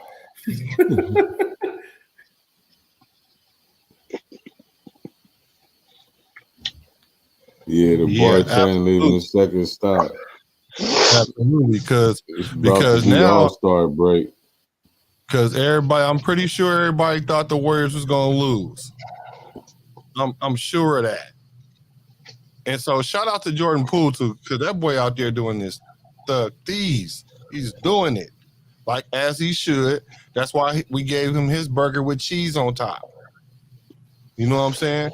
So he doing his thing. Like I kept telling y'all, we gonna gel as a team and come together at the right time because we know when we need to. Yeah. Shout out to Klay Thompson. Klay got the technical for giving it to your boy. What was his name? What's his name? Dylan Brooks. Because all they was yapping. They keep talking. I keep telling y'all, stop talking to us. We act like we ain't looking. Next few days, partner came up missing. That's how we do. So, do y'all think Ja Morant and them talking too much? Because I feel like I'm talking too much. Let's go with Clutch since he be coming in. And that's what the NBA is about anymore, man.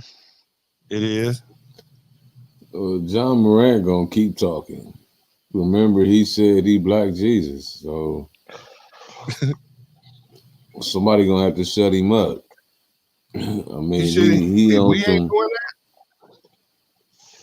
Nah, because he still don't believe it's real. He still think it's a game. So by him still thinking it's a game, he gonna keep talking. And I mean, don't get me wrong, I'm an athlete. I like to chatter. It's cool. But you gotta be knocking people off the mountain though while you talking. You can't just be talking and not doing nothing. And you ask why I'm so hard on my boys Dallas, because they always talking and we ain't doing shit.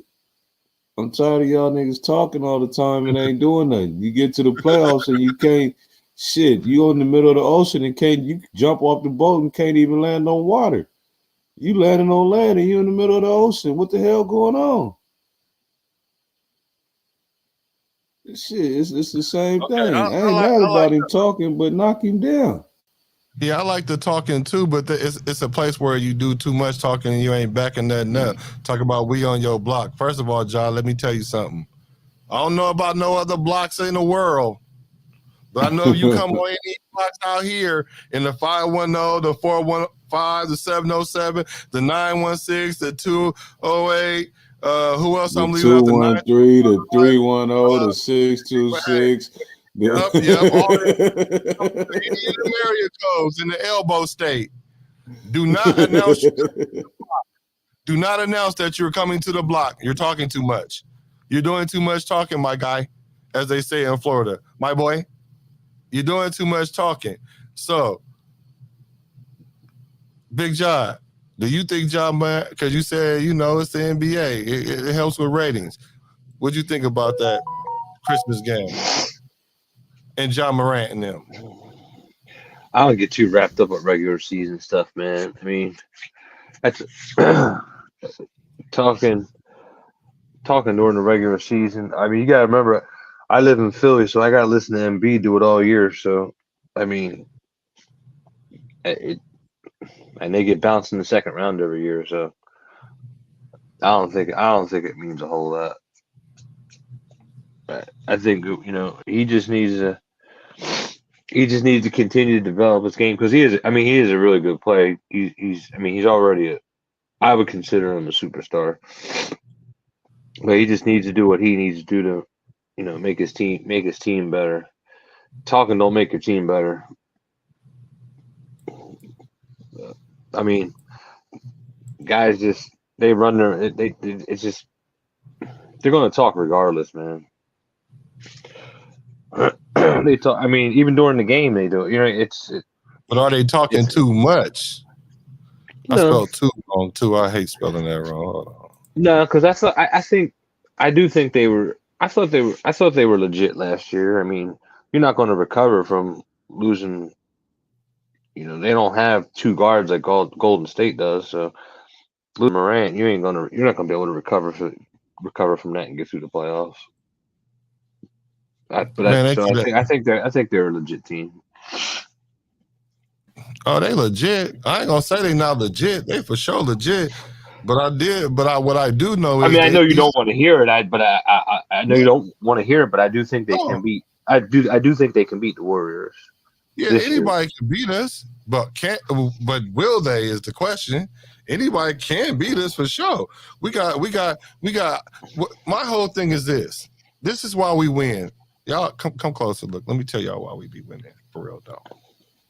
Matter of fact, let me get myself a camera real quick.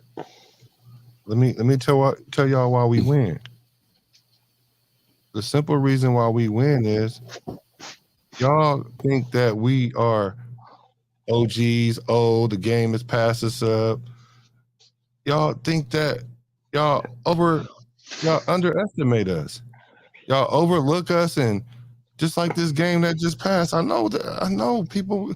What makes you think we're not gonna step up? And we was at home. I could see if we wasn't at home, then it might have been a different game. But that y'all don't pay attention to what's right before y'all eyes. So make sure y'all hit the subscribe button. Then your boy Black can tell y'all these things, so then you can at least be in the know. Because these people that be out here barking, talking about Draymond going to the Lakers and all that, and no. Stop overlooking. There's one more stop left. One more stop. All-Star game. And I don't even think we got any All-Stars. So, if you ain't there when the BART train get there, it leaves. So, hey. Well, they better find a way to get more consistent. They ain't gonna have to worry about nothing. Don't worry about that. What are they, like the 10th seed right now? We already working on it. We already working on it. I told y'all this is gonna be the best championship. What, Crutch? Ever. This is gonna be the best championship ever until Jesus come back. I will. They better start playing defense. Back? Don't worry about it. We got all of that. Don't worry about it. Yo, where's Ray Allen signing? Who? Where's Ray Allen signing? No. You said that man Jesus coming back. Ray. No, I'm talking about when Jesus Christ come back. We're going to win more championships in the future, but this one's going to be the greatest one ever. Graybeard said Morant popping off for the media versus keeping the main thing. I do like when Prime said keep the main thing. Yeah, he's not keeping the main thing. Excellent point. And that's why I'm saying what I'm saying. So I'm not concerned about the Warriors. We've been over this. That 3-16 road record is a little they got to work on their road game, which you said had they gone to Memphis, it might have been different. Based on the numbers, it probably would have went a little different. But let me ask. So if you're Ja Morant and you say we're on your block, okay, on your block, that means you're coming, chest out and everything. First of all, you haven't won anything. Yeah, you had a nice little playoff run last year. Sure, that's great. You're 8-10 on the road. You ain't showing up to anybody's block, let alone Golden State, who is freaking 15-2 at home. Right. Man, just get to the damn playoffs, and then if you guys want to talk your shit over a 7-game series, have at it. Go at it. Throw haymakers. I'll be here for it. I've got my popcorn ready and everything, but. They trying to hype themselves up. They just trying to hype themselves up. Talking themselves up like we can beat them up. We're not bullies. The Warriors are not the bullies. I understand now we're the team. Hey. I understand. People y'all ain't the bullies. Y'all ain't the bullies. We're not the bullies, and we're not the team. I understand. Why? We're now the team. Because y'all got the pretty. Because what? Because y'all got the pretty light-skinned boys on your team. I don't know about they pretty, but we got them killers and Killer Clay. And like I was Clay the one that killed them this game.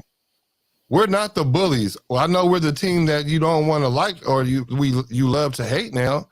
I get it because everybody tired of our dynasty while Memphis is talking about a dynasty. That's funny. Like we keep seeing these things play out over and over. So I don't understand like why people are overlooking us as a team. Like why people are not understanding that we're going to show up when it's time to show up. We lost like 10 games last year. People was wondering what was going on with the Warriors. Were we going to make the playoffs? And we gelled together at the right time. Now you were saying that your boy Wardell 30, he injured now, right? So you were saying barring catastrophic injury is the word that you use, but I mean him being out 3 weeks or whatever, however long, that's catastrophic in basketball time, a month almost. I mean, do you think that changes the trajectory? Is it going to change the trajectory of the Warriors getting to the playoffs? Because like John said, they the 10th seed right now. No, I don't think so. They've managed to keep they were right there around the 10-11 seed when he went out. And they've done nothing but keep it afloat, which is really all you can ask for until your all-world player comes back. They're only a game out from moving from 10 to 8. Like that's how tight it is in the West right now. And it's still only the first half of the season. They haven't even hit the halfway number yet. They still have 5 games to go before they hit the true half mark in terms of games played. So again, I'm not concerned about them. I would hope that they get the road record a little bit better because that's not very good. But I mean, in terms of, you expect them to be really good at home. They are. They're very damn good at home. They're the Warriors. They're going to be fine. They're going to make the playoffs. Again, barring what I mean by catastrophic injury is they're not coming back. Like they're out May and beyond. So, there's no real catastrophic injury for them at this point. They're more likely to get into the top 6 than they are out of the top 10. And even if we don't have a good road record, right? And we get into the playoffs, then my concern is now we're going to end up playing a lot of 7-game series. That's what that tells me. And then we'll come up big when we need to on the road because it's not about the season at that point. It's about it's not about the season consistency. It's about can you step up to the challenge now because obviously you're not a good road team. That just opens the door for teams like Memphis to take advantage because sometimes a series is a matter of a game or 2. Matter of fact, that's how the finals end up happening because it was nip tuck because the Warriors lost the first game You know what I'm saying? Then all of a sudden they was talking shit about Draymond and he got mad. He was in his feelings. That opened the door for him. And then he came back and Mr. Triple Single did his thing like he doing right now on the defensive end. If y'all watching the games and not just the clips, that boy going crazy on the defensive end at the right times. That's why Clay said we wouldn't have none of them banners without him. That's why he ain't going nowhere. I told y'all that too when y'all was trying to send him to the Lakers and because he socked Jordan Poole.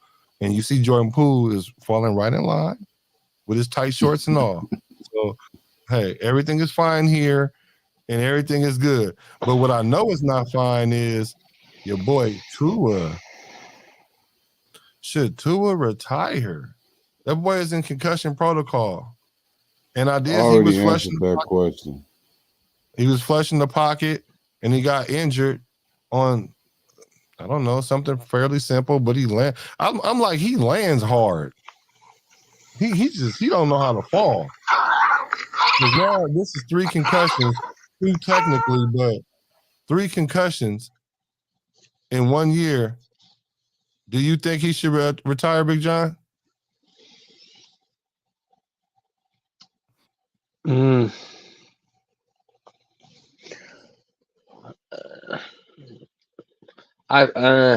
It's hard to say. I mean, he definitely has to, try and be careful the rest of this year, especially if to make the playoffs. But I mean, see how he does with some time away from football in the off season. But people are built different, man. I mean, you certainly can't keep taking them. That's for sure. I mean, we've seen what happened. We've seen what happened to these. A lot of these guys. As they keep taking them. I mean, they're just the ones that they're just the ones he's aware of. A lot of these guys end up having concussions they weren't even aware of. So, I mean, it's a shame. I mean, it would be a shame if he had to retire because I think the kid's got a bright future. But I mean, you got to protect yourself.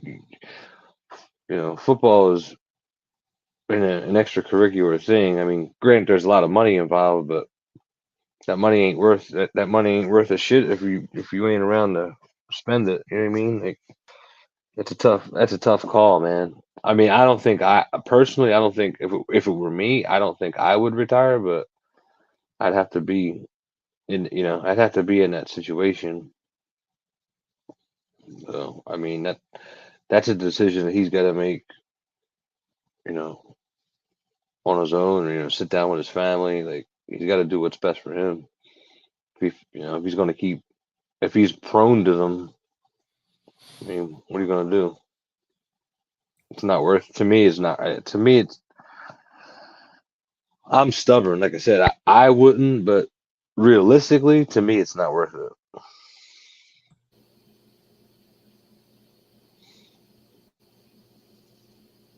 Crutch. Yeah, man. I think he might need to go ahead and sit it down for the rest of this year and probably next year and evaluate what's really going on, man. Because I mean, this is not nothing that this is not a broken arm or a broken hand or broken thumb or nothing like that. This is your brain we talking about. And it's obvious he he keep hitting his head and however he hitting it is rattling that little ball around in his head. So he need to chill out, man. I'm more concerned with his health than I am with him playing football. I mean, shit. I understand you love it. I get it. But when it's time to decide either that or keep living, you can't help your family if you ain't here. So, I mean, that's the way I see it. I mean, is it a hard decision to make? Yeah, because now you're hearing about they don't even know what play it happened on or when it happened. Well, you got to realize as athletes, we're not going to tell you if we're feeling a little dinged up or woozy because we want to keep playing. That's why you got independent people sitting up in the press boxes or in their suites with binoculars on, looking at him every play. So when he do hit his head on the turf, you can call down there and have him checked out. If you don't do it on the next play, do it as soon as he gets to the sideline, even though that might be too late. Because the rule is you can stop the game if it don't look right. And by him having the bangs in his head that he done already had this year, when I don't know what play it happened on. They showed a play where it could have happened, and I see where that could have been the play. But I mean, he hit the back of his head on the turf again, man. That's how it happened last time. The first 2 times, that's exactly how it happened. So you should have stopped the game, got him off the field, and had him checked. But instead, you wait 2 days till he come back in on Monday, and now he don't feel right, and now he would decide to say something. Had he still not said nothing, y'all still would have stuck him back out there. So that's the problem I got with it, man. The NFL is all about money, and they trying to make it seem like they're concerned about these people's lives, but I don't really think they are. The bottom line is they concerned about their bottom dollar, and that's what's making them billions of dollars. Product first, They man. just keep rotating them in and out. Yeah, if you're into his family or anything, obviously you love the success that he's had even back in college and everything, but there's got to be a real serious discussion, not during the season. I get how, because he's more likely to block them out and do more of a tunnel vision. Like, I got to focus on the team and everything, the team. But once their season ends, there has to be, like, whether that be with his parents, whomever, his inner circle, like his most trusted people that have his best interest truly at heart, there has to at the very least, be a conversation. It may not be a comfortable conversation, and he may not like the tenor or tone of it, but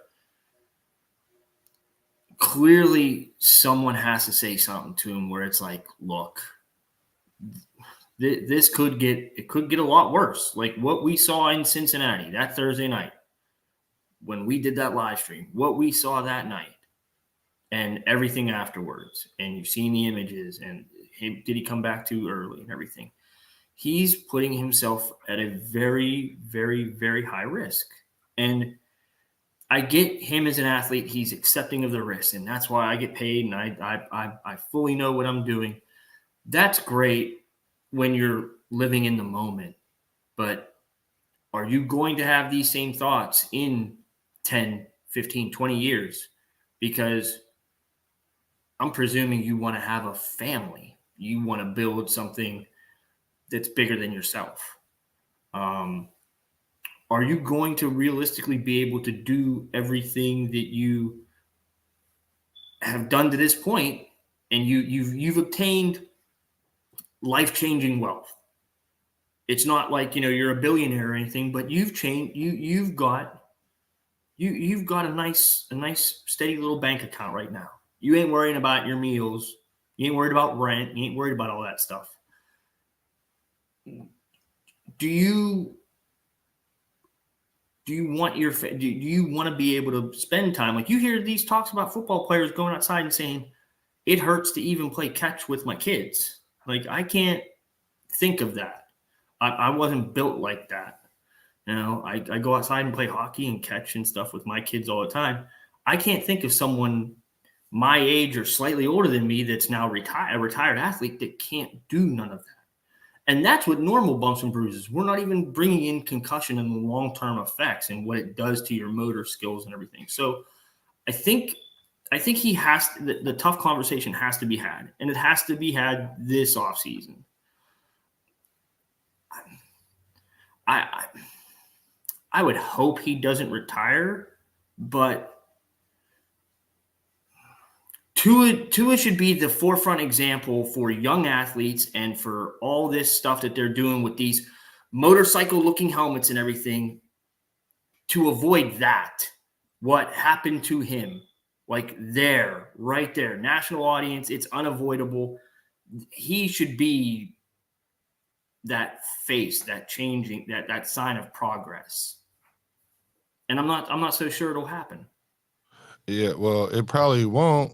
It probably won't. And I don't think it's the helmet. I think it's a Tua thing. And look, I understand if it's a sport or something like that, that you love that. I get it. And John, Josh, I'm sorry, you bring an awesome point, a point that I didn't think. They need to talk to him during the off season. Because if nobody gonna tell you, I'm gonna be the one to tell you. Sit that thing down, bro. Sit that thing down. Now, even if that means you're probably not gonna play the rest of this year, because for one, he finished the game. The spotters didn't spot that. You know what I'm saying? He ended up playing the rest of the game anyway. You can see the play, he hit his head. A lot of players hit their head like that and it don't knock them out like that. It's obviously that's a tender. His head is a tender spot for him. Even the injuries that he's already succumbed just this year alone can have a long-term effect. If we found out, God forbid, if something was to happen, we're going to look back at this year alone. So, bruh, I mean, you down there in Florida, my boy, sit that thing down. Now, even if that means you sit out the rest of the season, you try to go out there and get a new contract and somebody bless you with a contract and try to do it one last time, I can see that. And that's even dangerous because then you ain't gonna want to give it up, but you really need to sit that thing down, bro. Because I know sometimes it's hard for your family to tell you because, like I always say, you paying other grown people bills. So they relying on you. And that's the position you wanted to. And that defines you who you are as a man too. But it's more to the game, bro. It's more to the game. Because I promise you, if God forbid something was to happen to you on the field and you was to pass on that field, yeah, they'll put your name in them rafters, but they're going to get another QB1. They're going to move on, bro. So you got to think about you and nobody but you, because it's happening to you. And that's what I got to say. And Macho Man Randy Average say, I think it would benefit for him to retire because the more shots he takes, the more possibilities of brain damage that can come from it. And he has to take into consideration. It will be like long-term for him. It might take a turn from a conversation to an intervention real quick, but either way, the conversation needs to be had. And I'm not saying you guys don't care about how he feels and all that, because that's taking a lot from a guy. Because we're looking at Tom Brady. You can see he having a hard time. It divided his family to leave the game. So I get it. I understand. And I do have the sentiments that you guys have as well. But I'm just saying, if it ain't nobody that's going to tell you, dude, sit that thing down. You can finesse it because, you can finesse it and try to get a bag. But sit that thing down, man. Sit that thing down. It's cold out here on the pimp. It's cold out here because they'll have a new nigga next year. I promise you. That's 40 say. But it's cold as Eskimo toes. But what we is going to talk about is the Winter Classic. See, y'all didn't know. It's a reason why we got the white guy with us. Not to say that only white people know about hockey, but he's going to teach me about hockey. And he going to teach y'all about the Winter Classics. The Big Statistical, the Smooth Seminole, the winner FSU. Hit us off with that, the Winter Classics. All right. So the Winter Classic this year, this upcoming January 2nd, will be at Fenway Park in Boston. It'll be the second time Fenway is hosting the event. The Pittsburgh Penguins and the Boston Bruins will be participating. It is the Bruins' fourth Winter Classic. It will be the Penguins' third Winter Classic. This is the big premier event for the NHL outside of the draft and the All-Star game, where they have the two teams that go outdoors and they play. Typically it's on New Year's Day, but because New Year's this year falls on a Sunday, they know not to mess with Big Brother NFL. So they move it to January the 2nd. Now, for this game, the Boston Bruins are going to be coming into this game as the overall number one team in the NHL. They have 59 points right now. They are a damn dynamo this year. Nobody really saw this coming out of them. People thought Boston was going to be good, not to the absurd record of being 28-4 and 3 overtime losses. And they're 18-0-2 at home. So they have not lost in regulation at home. They have one of the best power plays and one of the best penalty kills, which means when they have the man advantage, they score. But when they go down a man, more often than not, they're a bit more successful than other teams at killing the penalty and getting back to even strength. On the Penguin side, they have been a very streaky team lately, including last night. Have been a couple of ugly losses, including 5-1 to the Islanders the other night. And then last night, going up 4-0 in the first period, only to blow it in overtime to the Red Wings 5-4 and having some jackass do an on-ice gritty on them. So, yeah, gritty on skates. It happened. Wasn't impressed. I hate that shit now more than ever. But this will be their third Winter Classic. The Winter Classic has been hit or miss for the Penguins. They participated in the first one, beating Buffalo in a shootout in Buffalo. The second one was much hyped against the Capitals. That is where they lost Sidney Crosby. Speaking of concussions, a very serious hit on the ice that night, and then it kind of went a little bit unnoticed. He thought he was fine. He wasn't fine. He basically lost the next year and a half due to concussions. Because of what started that night. So Winter Classics with the Penguins have been a little bit hit or miss. Very good on the penalty kill. They are right behind Boston in that regard. An improving power play. Got to get better 5-on-5. Their overall depth has been challenged this year a bit with the bottom half of the lineup, but should be a very good game. They've already played once this year. Boston won in overtime in Pittsburgh. It was a very entertaining game. I believe the score was 6-5. I am very much looking forward to this. I will watch this. I know that there's going to be some bowl games on at the same time. Like they can't avoid. It's unavoidable that they'll run into the Rose Bowl because it is due. Face-off is due to be at 2:00 Eastern.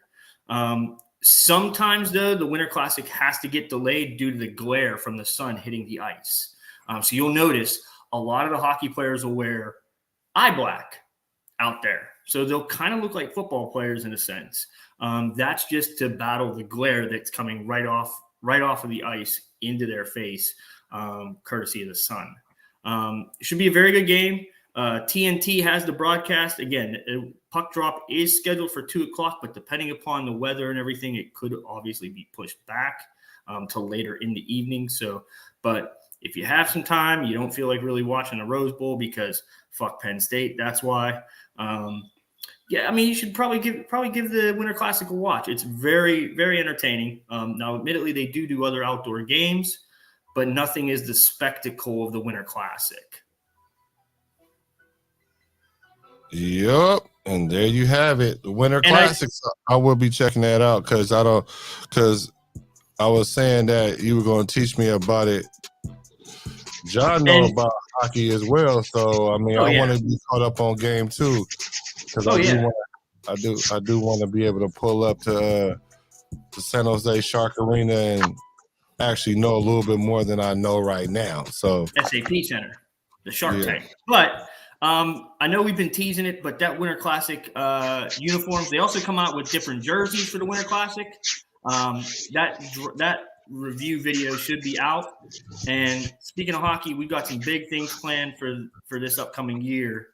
Yes, sir. Playoff time, especially around hockey and everything. So if you want more hockey coverage, you're going to get it here.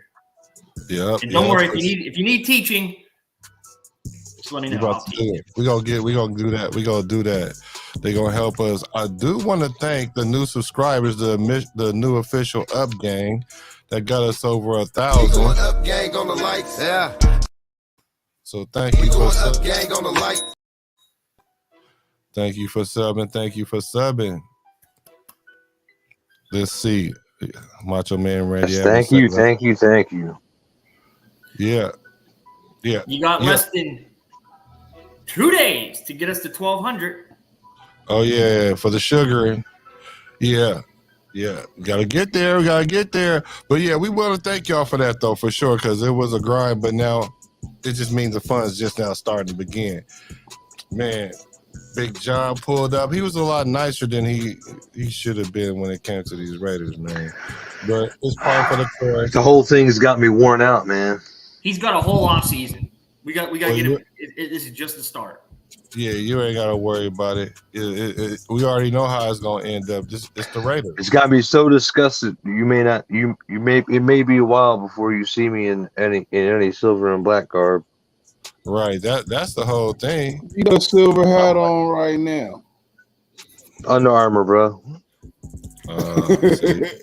It's still silver. You don't say Raiders on it. Nope. You don't say that. He didn't say all that. He didn't say Man, that. get that fucking dude's face up there, man. Because that's what He don't even get that off. Get that off there, man. He don't even deserve a poster shot, man. Look at this Which thumbnail. one? Look at this thumbnail. Who we talking about? Tom Brady, Gronk? Nah, I'm talking about that motherfucker in the middle, man. You talking about McDaniels?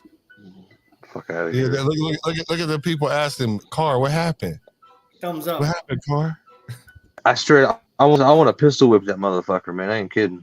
Oh shit, we gotta I go now. seriously, We I don't seriously condone thought you were violence. going to jump on the turnpike and go to Love bed. y'all. Thank you for Love subscribing. y'all.